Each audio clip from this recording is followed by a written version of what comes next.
IVF பண்ணாதான் baby form ஆகுமா இல்லைனா நேச்சுரலாகவே பேபி ஃபார்ம் ஆகுமா? இல்லை, அது ஐவிஎஃப் பண்ணால் தான் ப்ரெக்னென்ட் ஆவாங்கன்றது ஒரு மித்து. எல்லா கப்புள்ஸுக்கும் அந்த மாதிரி தேவைப்படாது. அவங்கவுங்க ப்ராப்ளம்க்கு ஏற்ற மாதிரி அது டிபெண்ட் ஆகும். முக்கியமாக நிறைய கேசஸில் பார்த்தீங்க அப்படின்னா நேச்சுரலாகவே அவங்க கன்சீவ் ஆகிறதுக்கு நிறைய வாய்ப்பு இருக்குது.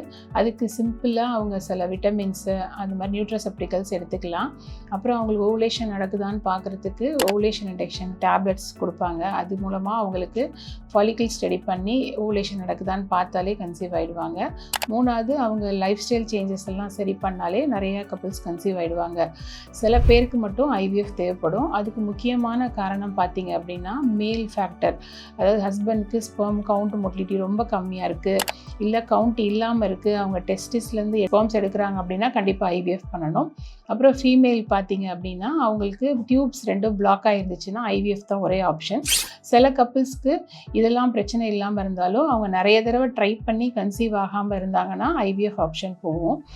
ஸோ கரெக்டான டைமில் டயக்னோசிஸ் பண்ணி கரெக்டான ட்ரீட்மெண்ட் சூஸ் பண்ணால் சக்ஸஸ் ஆகிறதுக்கு நிறையா வாய்ப்பு இருக்குது.